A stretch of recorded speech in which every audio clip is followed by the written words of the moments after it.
श्रीमद् भागवत कथा के क्रम में आज हम लोग जानेंगे सप्ताह कथा की विधि। कथा आरंभ करने से पूर्व मेरा आपसे निवेदन है कि कृपया मेरे चैनल को सब्सक्राइब कर दें और साथ ही बेल आइकन को भी दबा दें। श्री सनकादि कहते हैं, नारद जी, अब हम आपको सप्ताह श्रवण की विधि बताते हैं। यह विधि प्रायः लोगों की सहायता तथा धन से साध्य कही गई है। सर्वप्रथम ज्योतिषी को बुलाकर मुहूर्त पूछना चाहिए। कथा आरंभ करने में भाद्रपद, अश्विन, कार्तिक, मार्गशीर्ष, आषाढ़ एवं श्रावण ये 6 महीने श्रोताओं के लिए मोक्ष की प्राप्ति के कारण है। फिर प्रयत्न करके देश देशांतर में यह संवाद भेजना चाहिए कि यहाँ कथा होगी। सब लोगों को सपरिवार पधारना चाहिए। इस प्रकार निमंत्रण द्वारा जो लोग आए उनके लिए यथोचित निवास स्थान का प्रबंध करें। कथा का श्रवण किसी तीर्थ में, वन में अथवा अपने घर पर भी अच्छा माना गया है। जहाँ लंबा चौड़ा मैदान हो वहीं कथा स्थल रखना चाहिए। भूमि का शोधन, मार्जन तथा लेपन करके रंग बिरंगी धातुओं से चौके पूरकर केले के खंभों से सुसज्जित एक ऊंचा मंडप तैयार कराएं। उसे फल, पुष्प, पत्र से अलंकृत करें और चारों ओर झंडियां लगाकर तरह तरह के सामानों से सजा दें।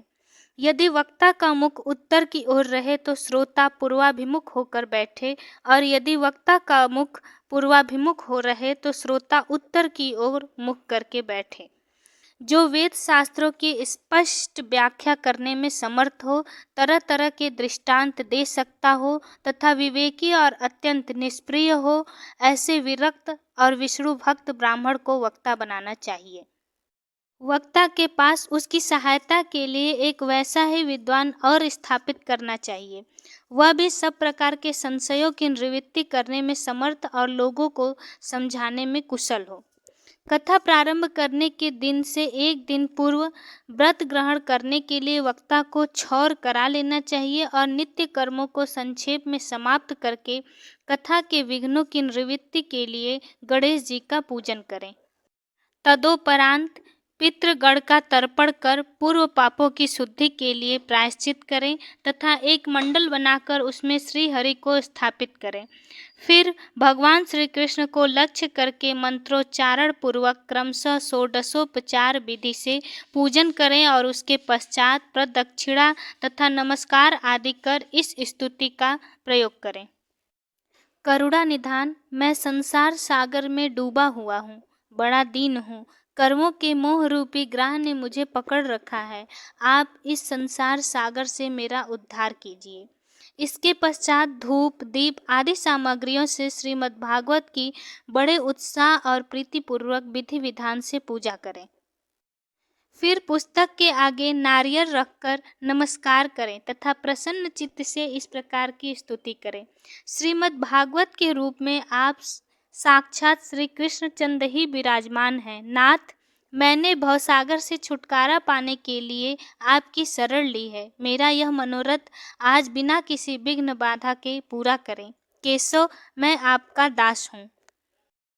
इस प्रकार दीन वचन कहकर फिर वक्ता का पूजन करें। उसे सुंदर वस्त्राभूषणों से विभूषित करें तथा फिर पूजा के पश्चात उसकी इस प्रकार स्तुति करें। सुख स्वरूप भगवान, आप समझाने की कला में कुशल और सब शास्त्रों में पारंगत है। कृपया इस कथा को प्रकाशित करके मेरा अज्ञान दूर करें। फिर अपने कल्याण के लिए प्रसन्नतापूर्वक उसके सामने नियम ग्रहण करें तथा 7 दिनों तक यथाशक्ति उसका पालन करें। कथा में विघ्न न हो इसके लिए 5 ब्राह्मणों को और वरण करें। वे द्वादशाक्षर मंत्र द्वारा भगवान के नामों का जाप करें। फिर ब्राह्मण अन्य विष्णु भक्त एवं कीर्तन करने वालों को नमस्कार करके उनकी पूजा करें तथा उनकी आज्ञा पाकर स्वयं भी आसन पर बैठ जाएं। जो पुरुष लोक संपत्ति, धन, घर और पुत्रादि की चिंता छोड़कर शुद्ध चित्त से केवल कथा का ही ध्यान रखता है, उसे इसके श्रवण का उत्तम लाभ मिलता है। इस प्रकार जब सप्ताह यज्ञ समाप्त हो जाए तब श्रोताओं को अत्यंत भक्तिपूर्वक पुस्तक और वक्ता की पूजा करनी चाहिए। फिर वक्ता श्रोताओं को प्रसाद, तुलसी और प्रसादी मालाएं दें तथा सब लोग मनोहर ध्वनि से सुंदर कीर्तन करें।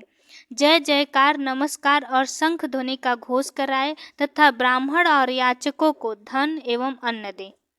श्रोता विरक्त हो तो कर्म की शांति के लिए दूसरे दिन गीता का पाठ करें। गृहस्थ हो तो हवन करें।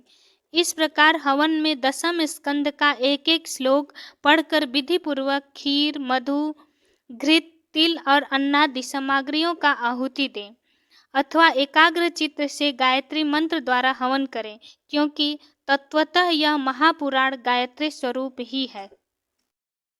फिर 12 ब्राह्मणों को खीर एवं मधु आदि उत्तम पदार्थ खिलाएं तथा व्रत की पूर्ति के लिए गौ और सुवर्ण का दान करें। सामर्थ्य हो तो 3 तोले सोने का एक सिंहासन बनवाएं, उस पर सुंदर अक्षरों में लिखी हुई श्रीमद् भागवत की पोथी रखकर उसकी विधि पूर्वक पूजा कर उससे जितेंद्रिय आचार्य को उसका वस्त्र, आभूषण एवं गंधादि से पूजन कर दक्षिणा के सहित समर्पण कर दें।